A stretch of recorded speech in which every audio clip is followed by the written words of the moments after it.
esta jornada para poder difundirla con posterioridad, como lo venimos haciendo desde hace casi un año y medio,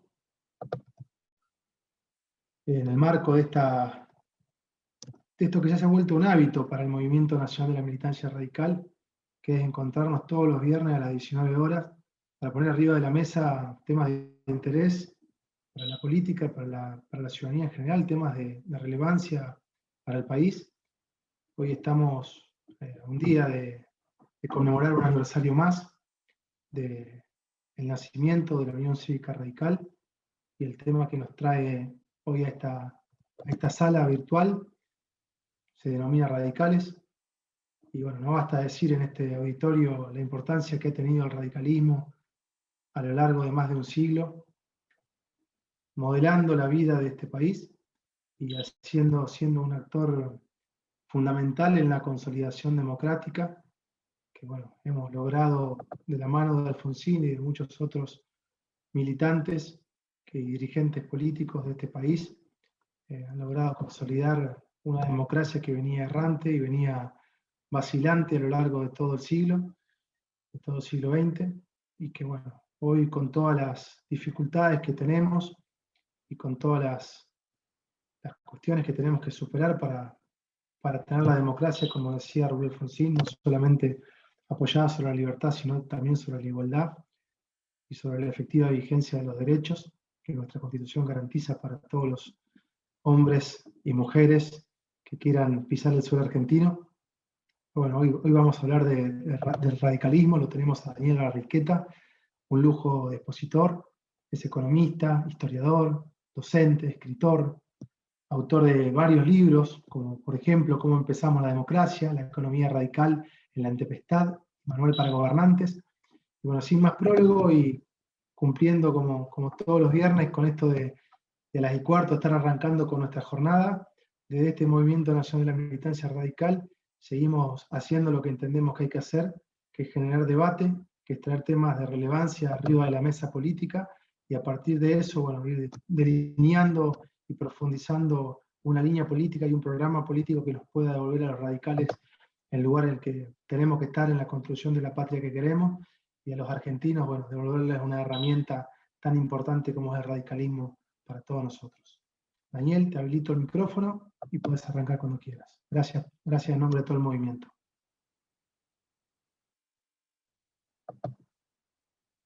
Ahí yo te pedí que lo desbloquees. Perfecto. Ahí estamos. Perfecto. Ahí estamos. Bueno, gracias por la invitación. Es una alegría pensar que tantos correligionarios de tantos lugares puedan estar interactuando para asistir a esta charla, que tiene la intención básicamente de remover algunos prejuicios que tenemos para habilitarnos una mejor comprensión del proceso político y del lugar en que nos encontramos. Estamos celebrando los 130 años del nacimiento del partido, pero yo podría decir de una manera bastante cabal que ser viejo no es ningún mérito. El mérito es envejecer cambiando y poder tener una adaptación a los cambios que hace la sociedad. La sociedad argentina es una sociedad muy cambiante y una sociedad que ha crecido extraordinariamente desde su nacimiento, que lo podemos poner alrededor de la Revolución de Mayo para tener una fecha, pero la Revolución de Mayo es mucho más que un nacimiento. Quiere decir que hemos transcurrido estos 200 años, y en estos 200 años la Argentina es el país de América Latina que más ha crecido en términos cuantitativos. ¿Qué digo? Que digo que la población argentina en estos 200 años se ha multiplicado por 100. Éramos 450.000 personas al comienzo y hoy somos 45 millones. Piensen ustedes lo que significa multiplicar la población por 100 y por supuesto estar adelante de todos los países americanos, porque Estados Unidos, que tuvo un gran crecimiento de población, en este mismo lapso ha tenido una multiplicación por 40. Así que nosotros estamos claramente adelante. Esto nos invita a preguntarnos cuántas cosas han sucedido y hasta qué punto hemos adecuado, mejor dicho, nuestras ideas y nuestras propuestas a esta evolución. Porque, digamos, se manifiesta en muchas otras cosas. Y se manifiesta yo suelo dar algunos ejemplos porque estamos padeciendo una tormenta de políticos y sobre todo comunicadores antisistema que con tal de hacer valer su presencia están dispuestos no solamente a oponerse al gobierno, que sería completamente legítimo, sino de oponerse a la vida del país y tratar de mostrarnos todo el tiempo que está todo muy mal, que nos estamos hundiendo, etc.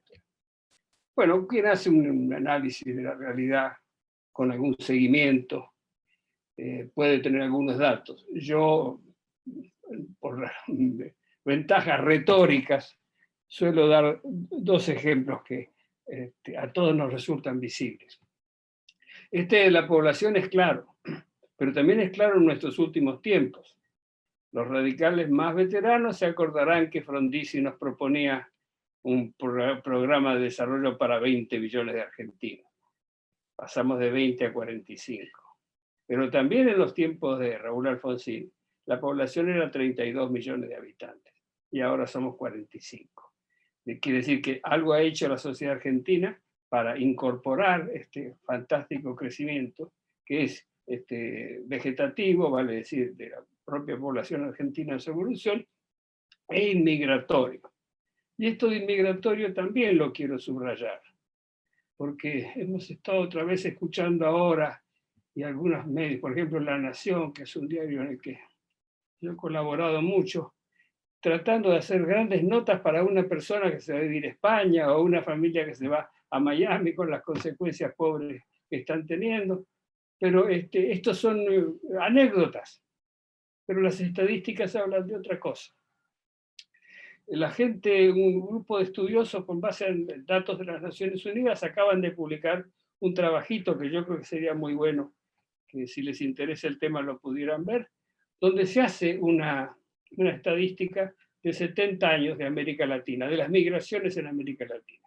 Y la Argentina es el único país que tiene balance migratorio positivo en América Latina. Es el único país que a lo largo de 70 años tiene más ingresantes que egresantes.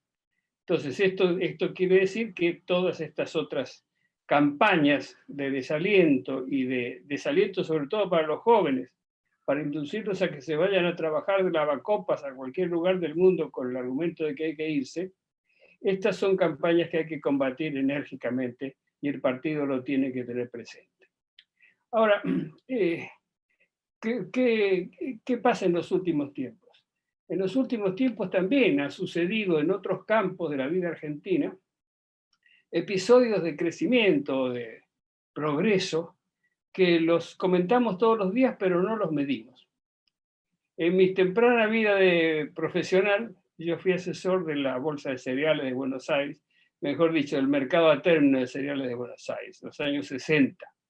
Y en aquel tiempo los cerealistas tenían como objetivo inalcanzable llegar a producir 20 millones de toneladas de todos los granos por año. Bueno, estamos produciendo 125, 130, 140 según los años.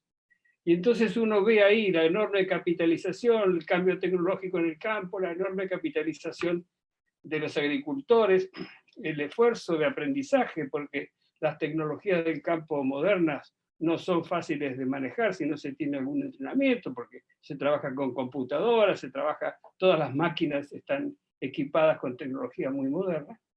Pero lo que no se dice generalmente, es que también hubo que adecuar la infraestructura para mover, en lugar de 20 millones de toneladas, o 17, 18, 130 o 140. Y esto significa que se han hecho inversiones muy importantes. Yo he trabajado también profesionalmente con algún exportador de cereales, y me acuerdo que nosotros construimos en el año 1998-99 un puerto que se llama Punta Alvear, que está en el Bajo Paraná. 12 puertos han construido los inversores privados. Inversores, porque de otro modo no se concibe. Y entonces tenemos esta respuesta de los agricultores, de los empresarios y de los empresarios extranjeros que están participando. Esto para decir que miremos bien los números y cuando queremos hacer una evaluación del corto plazo. Y también hay otros datos muy interesantes, como por ejemplo el aumento del consumo eléctrico y algunas otras cosas que por supuesto han sido posibles solo porque se han hecho las inversiones adecuadas. Entonces les digo, amigos, que este es un país de cambio y que va a seguir cambiando, porque hay fuerzas de cambio que son de la sociedad, no de los gobiernos. Entonces yo creo que esto es una cosa importante que nosotros la tenemos que tener presente, porque tenemos, si queremos ser un partido mayoritario, poder interpretar a esos cambios y a la gente que impulsa esos cambios y acompañarlos. Bueno, nosotros venimos un poco de una referencia antigua, yo les he hablado acá del comienzo. Y el comienzo en realidad es, me parece, para tomar un dato consistente, es la Revolución de Mayo. Pero la Revolución de Mayo no es una revolución por la independencia, también lo es, pero antes que eso es una revolución social.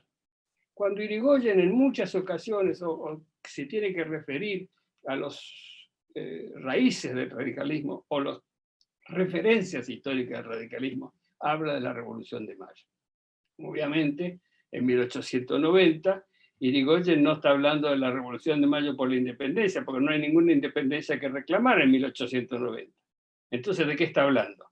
Está hablando de los cambios sociales. Para mí, la Revolución de Mayo es una revolución por la igualdad. Este es el punto de partida. Y esta preferencia por la igualdad, este compromiso por la igualdad, es lo que va a provocar la secesión de Bolivia, la secesión del Paraguay.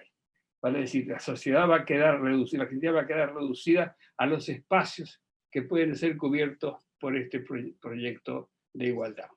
Bueno, saben ustedes, Bolivia tenía entonces 85% de indígenas y nuestro Castelli en Tiahuanaco proclamó la abolición del tributo, que venía de siempre, de los indígenas en el Alto Perú. Por supuesto, esto era una verdadera revolución y no prosperó. La revolución que llevamos a Bolivia no prosperó. Y lo mismo sucedió en el Paraguay. Entonces yo creo que acá hay un tema de la igualdad, que es el que piensa Irigoyen, y que es la base del pensamiento radical, la base, digamos, social e ideológica del pensamiento radical. Ahora bien, la vida del siglo XIX se desarrolla con muchas contrariedades, y hay una cuestión que también quiero desarmar para que la veamos bien. Tenemos en la cabeza la lucha entre unitarios y federales. Pero nosotros debemos comprender, mirando un poquito más a fondo los papeles y las cosas, que era la lucha entre el liberalismo y el autoritarismo. Porque hoy la idea federal la apreciamos y la valoramos porque es un modo de organizar la sociedad y respetar las diferencias que tienen las regiones, pero en aquel tiempo el federalismo, que los horrorizaba a San Martín y a Belgrano, era organizar la resistencia a las reformas liberales que proponía Buenos Aires. El federalismo era un partido de la resistencia. Y entonces ahí tenemos una situación muy clara donde el desarrollo de las fuerzas liberadoras y liberales de la sociedad argentina viene de Buenos Aires y se impulsa en todo el país con diferentes resultados. Y no del todo. Todavía tenemos en el norte y en el noroeste algunas provincias que se resisten a los cambios liberales y que nos dan a cada rato algunos disgustos con sus posiciones. Esas posiciones que se acentuaron con la manipulación de los datos sobre representación legislativa, la paridad o en todo caso la igualdad, la proporcionalidad querida por la Constitución se ha perdido, y entonces tenemos provincias muy pequeñas con representaciones legislativas muy grandes en el Congreso Nacional, provincias que deberían tener un diputado tienen 5, y esto hay que acordarse que fue un invento de los gobiernos militares, muy interesados en crear resistencias a las ideas liberales que podían promover las otras provincias. Y así estamos en una situación absolutamente injusta de que las provincias grandes tengan menor representación. La provincia de Buenos Aires debería tener 20 o 30 diputados nacionales más, todos del Gran Buenos Aires, que son los pobres que la derecha quiere ocultar. Y nosotros tenemos que ser responsables de estar señalando esto, inclusive en la legislatura de la provincia de Buenos Aires, que es vergonzosamente inequitativa, porque están muy mal representados los distritos del Gran Buenos Aires, porque se conservan aritméticas del pasado. Entonces yo creo que acá tenemos el radicalismo instalándose, Irigoyen encabezando aquellas fantásticas revoluciones, que eran las revoluciones del voto, pero el voto representaba entonces, el buen voto representaba el tema de la igualdad. Era una recuperación del pasado, era una reparación, y en eso la palabra de Irigoyen es muy valiosa. ¿Por qué una reparación? Porque la Argentina tuvo la provincia de Buenos Aires, pero que de algún modo representaba el conjunto de la sociedad. El 11 de agosto de 1821, vale decir, se van a cumplir 200 años en pocos días, la ley de sufragio universal. Ley de sufragio universal que era una primicia en el mundo y que establecía el derecho del sufragio para todos los hombres de más de 25 años por igual. No estaban las mujeres, las correligionarias acusarán el impacto, pero es la época, son los criterios de la época, pero esta ley de sufragio universal establecía una regla de oro de la vida argentina, y es que es la participación igualitaria por el sufragio la que da legitimidad al poder y la que da impulso a la sociedad. Yo creo que es fantástico que lo tengamos presente, que sepamos también que cuando hablamos de la ley Sáenz Peña, estamos hablando de una ley muy importante, pero que en realidad nacionaliza y regula y protege el sufragio universal, pero que nosotros somos del sufragio universal desde el comienzo de los tiempos. Y una virtud y un privilegio que ha sido muchas veces cuestionado y algunas veces se ha intentado modificarlo pasando a votaciones selectivas, calificadas. Entonces, con este mecanismo, esto es lo que está pensando Irigoyen. Y esta es la acción. Y es la acción social, porque el partido, algunos veteranos tal vez lo recuerdan, el partido era un agente social, no solamente un agente electoral. Mucho antes de lo electoral era un agente social. Y ahora vamos a ir en eso a un tema importante. Y bueno, Irigoyen hacía su labor social. Quiero decir unas palabras sobre él, porque a mí siempre me impresiona lo que hacía ese hombre, un superdotado, vamos a decirlo, porque tenía una memoria, bueno, los grandes políticos tienen memorias extraordinarias, bueno, este es el caso de Irigoyen. Y él tenía algunas pequeñas picardías. Por ejemplo, los referentes de él en los pueblos importantes, eran dos: el médico y el párroco. Y si ustedes miran esta preferencia de Irigoyen por estos dos agentes sociales, se van a dar cuenta que los dos comparten la característica de que tratan a la gente por igual. El médico los trata por igual y el párroco los trata por igual. De modo que hay una especie de alianza acá entre una cosa y entre una situación y la otra. Bueno, y además, bueno, aquello de que se reunía con la gente. Los cordobeses le sacaron la cuenta en una visita de Irigoyen en la década del 20, cuando estaba entre las dos presidencias haciendo campaña, de que estuvo un día en Córdoba y en ese día había recibido a 300 personas. Hay que tener una gran capacidad para recibir a 300 personas. ¿Y qué les decía Irigoyen? Esta es una cosa importante también. Les hablaba de la reparación. sin entrar en muchos detalles. Había una cosa de una reconstrucción. Él hablaba, la palabra de él era reparación. Bueno, ya sabemos cómo sucedió la historia, ya sabemos lo que pasó con esos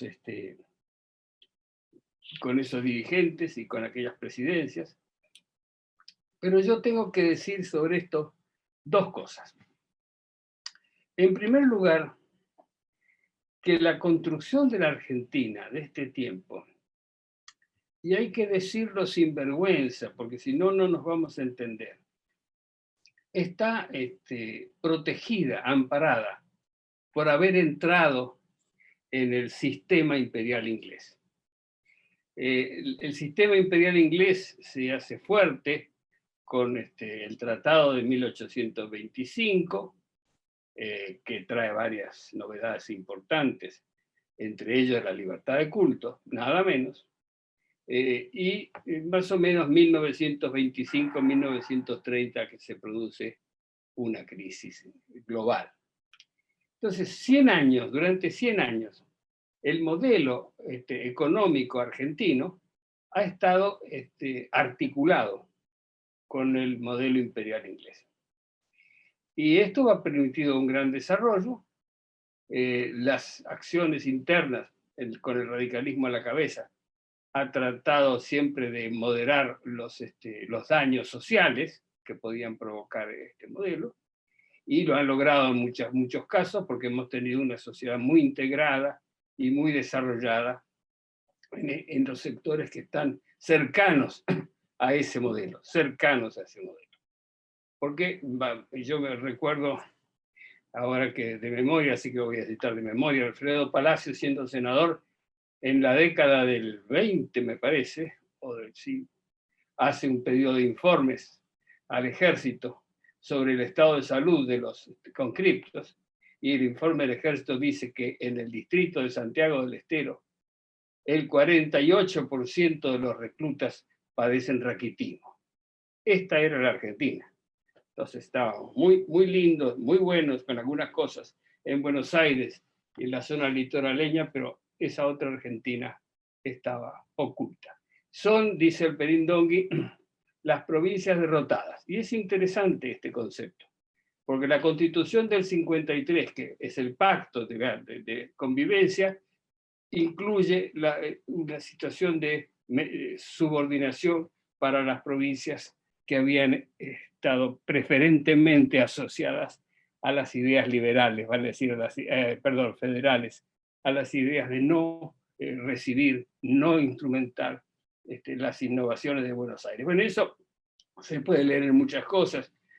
He visto que se acaba de publicar un nuevo libro sobre las maestras de Sarmiento. Hace unos años Julio Crespo publicó un libro fantástico sobre este tema que no se ha distribuido porque se hizo una edición privada, pero ahora sí se puede acceder a este libro. Ahí van a ver cómo las provincias conservadoras resisten, por supuesto con el liderazgo de los obispos, todas las innovaciones que traen estas políticas educativas. Bueno, a esta sociedad le sucede el golpe en 1930, donde se han producido algunos episodios también bastante dramáticos, porque el imperio inglés viene declinando ya desde la Primera Guerra, en 1914-1918, en que el centro del poder financiero se traslada de Londres a Nueva York. Pero además suceden otras cosas nuestras. La frontera agrícola, vale decir, la expansión posible de los campos para nuevos cultivos llega a un límite que ya no se puede, que no se va a estirar más.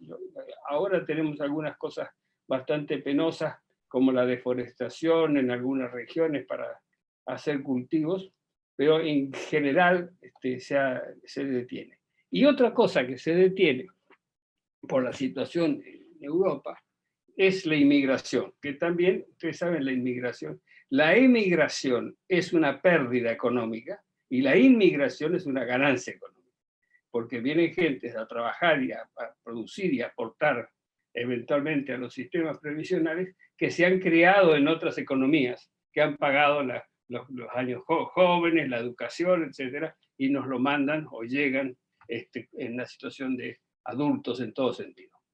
Entonces, estas cosas plantean la crisis de 1925-1930. Y el radicalismo no tiene una posición especialmente informada sobre todos estos acontecimientos, sino que los va piloteando bien con el gobierno de Alvear, con el gobierno de Irigoyen, y después viene el golpe. Viene el golpe porque la oligarquía derrotada en 1916 quiere volver al poder de cualquier manera, porque el poder significa todos los recursos que puede ofrecer el Estado.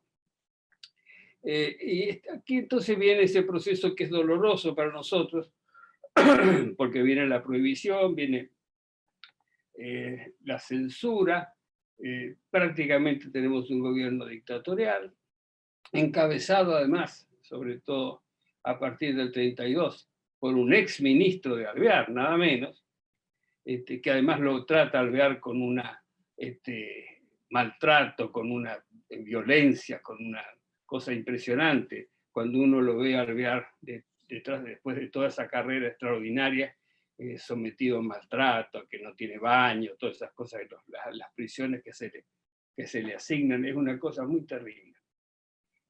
Yo siempre me he preguntado, y se los pregunto ahora, a lo mejor hay algunos que tienen más conocimiento, ¿cómo sentía Alvear todo ese maltrato que estaba padeciendo? Porque lo ha de haber sentido, aunque tuvo la entereza de decir, yo agarro el bastón que me da Irigoyen y sigo adelante. Y a veces me he preguntado por qué. Tengo una respuesta para comentarles. Tengo la sensación de que Alvear pensaba que los dirigentes de aquel tiempo, los otros dirigentes, hijos muchos de los próceres, por ejemplo, Julito Roca, era hijo de don Julio Roca, tenían la misma concepción que él de la patria y de los deberes para con la patria. Creo que Alvear nunca pudo aceptar que todos estos hombres traicionaran la herencia de sus padres. Y bueno, debe haber sido muy duro para Alvear. Pero claro, se estaba produciendo un proceso de cambio de la sociedad muy fuerte, con la industrialización y las inmigraciones masivas, las migraciones masivas de aquellos, los raquíticos de Santiago del Estero, que encontró Palacios, y todos los otros llamados genéricamente cabecitas negras. La mía ya está blanca, ¿no? Pero la tuve negra en algún momento. Y entonces aparece todo este proceso de cambio. Bueno, proceso de cambio que nos lleva al peronismo. Y ahí las grandes dilemas del radicalismo, porque el radicalismo era un partido de extracción popular, de vocación popular, era un partido de ideas liberales, propiciaba la igualdad, pero de golpe se encontró con este cambio, este proceso rico y fuerte, que inclusive llevó, tal vez ustedes recuerdan, al diputado San Martino, que era un buen diputado y una buena persona, a hablar del aluvión zoológico, porque eran incomprensibles estos personajes que llegaban. Y llegaban millones, más o menos 1,5 millones en aquel tiempo, que después continuaron. Y aquí se instala el peronismo. El peronismo que es una fuerza conservadora, porque Perón es un general conservador, muy canchero, claro, y muy lúcido para entender las cosas que pasaban. Y con un rasgo que muchas veces en las conversaciones políticas ignoramos. Perón era un general de infantería, no era la aristocracia de la caballería. Y además era tropero, vale decir, había estado destinado en muchos lugares del interior. Lo recuerdan en Mendoza, lo recuerdan en lugares de la Patagonia. Quiere decir que él tenía como todo militar tropero, y el que ha conocido militares troperos, aunque sea, y yo los he conocido cuando era soldado, son hombres que tienen un conocimiento muy cercano del sentimiento de la gente. Inclusive yo tuve un teniente coronel de jefe que decía que él era capaz de imitar el modo de hablar de todas las provincias del país. Entonces, pongo este rasgo para entenderlo un poco más a Perón.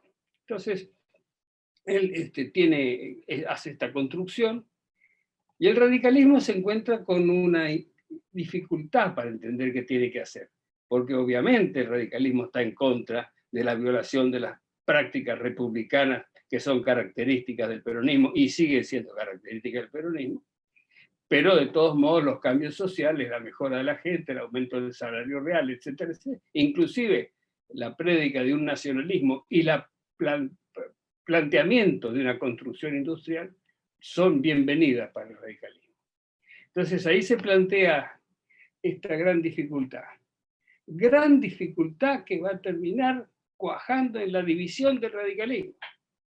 Porque así como hay un radicalismo que sigue teniendo una atadura o un compromiso social con los sectores de los servicios, los sectores de clase media y media alta, los abogados, los escribanos, los médicos, etcétera, los comerciantes, el sector de servicios, también hay un radicalismo campero, porque esta es la construcción que tiene que ver con el viejo modelo. Pero a este radicalismo le empieza a faltar la comprensión del proceso industrial. Raúl Alfonsín me preguntó varias veces, 2 veces por lo menos, no quiero macanear, qué pensaba yo que había que hacer en el Gran Buenos Aires, el partido. ¿Cuál era el problema del Gran Buenos Aires? Yo la verdad que me costó darle una respuesta, pero finalmente la encontré la respuesta. Conversando con la gente la encontré la respuesta. Y yo le dije, mire, jefe, el radicalismo no tiene discurso industrial. El Gran Buenos Aires es la industria. La gente del Gran Buenos Aires vive de la industria y por supuesto de los servicios, etcétera, como toda sociedad, pero el corazón generador del empleo y de la riqueza es la industria. Y si nosotros no tenemos un discurso industrial, no vamos a poder nunca tener presencia importante en yo diría, provincia industrial de la Argentina, que es el Gran Buenos Aires.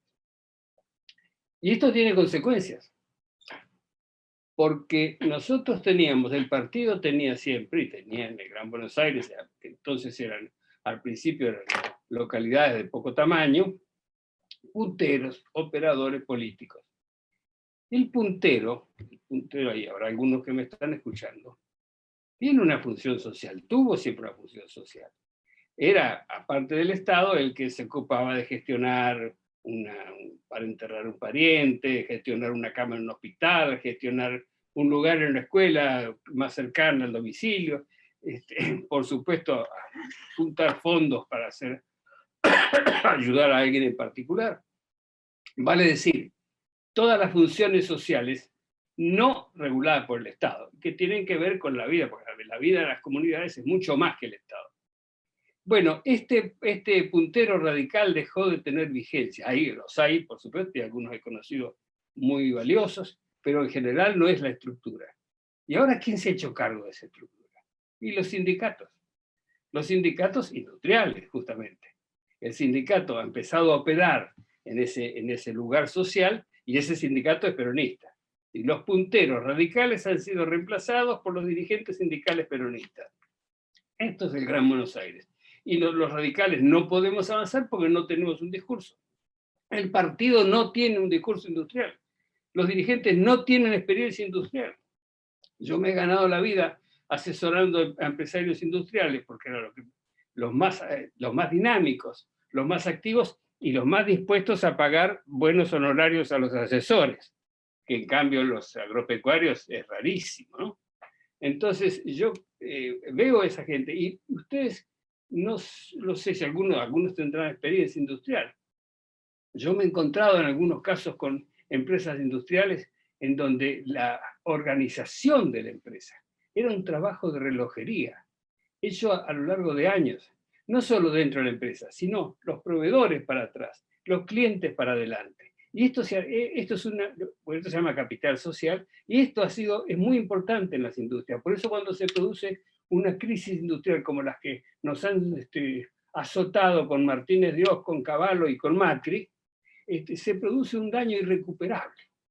Y nosotros no tenemos esta cultura en el radicalismo, y por eso no tenemos una buena comunicación. Entonces, hay que mirar estos, hay que mirar por lo menos estas cosas que he desgranado de manera un poco desordenada, que vamos a ordenar ahora. Pero entonces yo creo que hay que entender que esta es una sociedad con cambio, que las ideas básicas del radicalismo son patrimonio colectivo de la sociedad argentina, porque vamos a cumplir 40 años de democracia, un trabajo extraordinario hecho por el radicalismo, con Alfonsín a la cabeza, pero con varios otros. Yo siempre he defendido mucho el trabajo de mi amigo Antonio Trócoli, porque es el ministro de la Libertad. Él tuvo que luchar contra los grupos de poder, muchos de ellos de la Iglesia, a pesar de ser Trócoli un hombre muy cercano a la Iglesia, pero era muy consciente de la diferencia entre las posiciones de la Iglesia y el interés público. Y entonces acá se ha hecho esta fundación, esta construcción extraordinaria que hemos empezado en el 83. ¿Con qué la empezamos? La empezamos con los grandes principios del radicalismo. Estos que no pueden modificarse, o que en todo caso deben ser flexibles a los tiempos, pero no hay que desarmarlos. En el libro que escribió Giussani, ¿por qué doctor Alfonsín? Una conversación con Alfonsín, en algún momento Giussani le pregunta hasta dónde puede llegar la adaptación o la flexibilidad para las alianzas con otras fuerzas. Y Alfonsín le dice, se pueden negociar los programas. Y hace una pausa y dice, también se pueden negociar las ideologías, pero lo que no se puede negociar son los valores. Y este es el mensaje que debemos retener, porque muchas de las cosas que nos han salido mal en el radicalismo en los últimos tiempos es porque nos hemos olvidado los valores. ¿Y en qué sentido? Hemos estado dispuestos a aliarnos con gente que los valores piensa lo contrario que nosotros. Y nosotros no nos ha dado vergüenza. Y no nos está dando vergüenza ahora, pero las consecuencias son muy dramáticas. Entonces yo creo que esta adaptación, ponernos a pensar en un discurso industrial, porque tenemos que representar a esa parte de la sociedad argentina y además cuidarnos de otras cosas. Yo estoy muy espantado de la gente que me encuentro que ha adquirido una personalidad gorila, muy espantado. Y a veces les digo, para no detenerme mucho en el tema, ¿qué presidente argentino radical ha sido gorila? ¿Frondizi? No, al contrario. Lo acusábamos de que se ponía de acuerdo con el peronismo. Don Arturo Illia, tampoco, yo se los garantizo, ustedes lo han visto todos, como además se empeñó en tratar de legalizar al peronismo y se enfrentó a los grupos militares gorilas. Don Raúl Alfonsín, no, ¿cómo va a ser gorila Alfonsín? Alfonsín no, yo tengo algunos episodios personales que no los puedo contar, pero él le tenía bastante desafecto a Perón persona. Pero bueno, no. Y de la Rúa llegó un vicepresidente peronista. ¿Dónde están los gorilas mayores en el radicalismo? No existen. El radicalismo se ha preocupado, ha buscado empeñosamente el puente, primero para entender estos cambios que se han producido y para entender esta gente, estos cabecitas negras que venimos de las provincias y venimos a Buenos Aires con toda una cultura, porque el problema que se ha presentado acá es que los sociólogos, empezando por Gino Germani, no han entendido el contenido de los migrantes. Los han visto como migrantes, los han catalogado como proletarios porque iban a trabajar en las fábricas, pero los han desnudado de su cultura, de sus tradiciones. Y entonces no han comprendido las cosas que son los sentimientos, esas cosas que, como les dije hace un rato, Perón conocía bastante bien y que además se nos instalaron en Buenos Aires. Cuando yo me vine a estudiar en 1960 o 62, llegué a la facultad acá en Buenos Aires y me encontré con que las facultades hacíamos un culto del folclore. En la Facultad de Ciencias Económicas teníamos casi todas las noches alguna fiesta folclórica. Folclore que no tenía nada que ver con la ciudad de Buenos Aires. El folclore de Buenos Aires era el tango. Y nosotros traíamos chacareras, cuecas y por supuesto las grandes figuras del folclore Yupanqui, la de Grasosa, etc. Muchos, que era un hecho nuevo. Entonces, estos hechos nuevos también los tenemos que mirar con atención para darnos cuenta de que la única posibilidad de ser un partido político mayoritario, es incluir a la mayor cantidad posible de compatriotas, entenderlos, representarlos y trabajar con ellos para el futuro. Yo creo que esa posibilidad existe. Creo que hay algunas cosas que nosotros representamos. A veces me preguntan por el tema de la corrupción y yo digo siempre lo siguiente, muy importante. La corrupción se define, se perfila cuando está claro que los dineros públicos son públicos. Porque en el siglo XIX había mucha confusión entre el patrimonio público y el patrimonio privado. Fíjense ustedes, un episodio que nos resulta simpático, que nos enseñan en la escuela. El gobierno, no sé si en la Junta, le otorga a Belgrano un premio de 40.000 pesos por sus batallas de Tucumán y Salta. Por supuesto, es inconcebible hoy que un funcionario público cobre por hacer algo bien. Lo que cobra es un salario, que también Belgrano lo tenía. Y en aquel tiempo, cuando Belgrano recibe 40.000 pesos, a Simón Bolívar, el Congreso de Caracas, le vota 1.000.000, que era una cifra extraordinaria. Entonces estamos casi en un modelo monárquico. Y de eso vamos evolucionando. Todos los escándalos de la 1890, el periodo del gobierno de Juárez Celman, tienen que ver con esto, con que, porque si no serían todos delincuentes. No son todos delincuentes. Hay un sistema de valores que está instalado en que la gente de cierta alcurnia, de cierta influencia social, podía ir al banco y a retirar un crédito a sola firma para hacer sus negocios. Y después todos esos se fundieron. Pero ahí nos encontramos inclusive a nombres de gente que valoramos, como José Ingenieros, y que no estaba pensando en robarse el dinero del banco, sino que entró en un sistema en el cual esto funcionaba de esta manera. ¿Y funciona hasta cuándo? Hasta la llegada del radicalismo. En 1916 se establece una concepción, unos valores de la organización política que hace que sea inaceptable que uno se favorezca con los dineros públicos.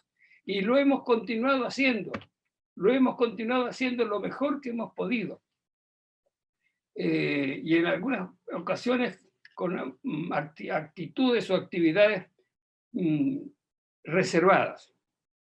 Durante el gobierno del presidente Alfonsín, cuando yo era subsecretario general, acuérdense ustedes que en aquel tiempo no existía la jefatura de gabinete, así que el secretario general, que era el gran Germán López, era el jefe de gabinete y yo era el segundo.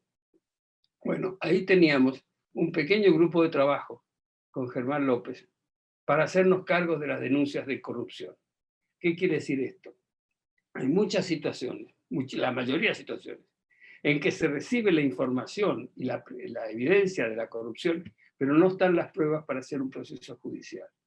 Entonces, en ese caso funcionaba este grupo íntimo y tomábamos medidas políticas o alejamiento de funcionarios porque teníamos suficiente información sobre este tema. Y nos ha tocado grandes ministros que vinieron a nuestro pequeño grupo a decirnos, uno de ellos, un gran ministro, a lo mejor me está escuchando, que vino y nos dijo, mi director de administración del ministerio es corrupto.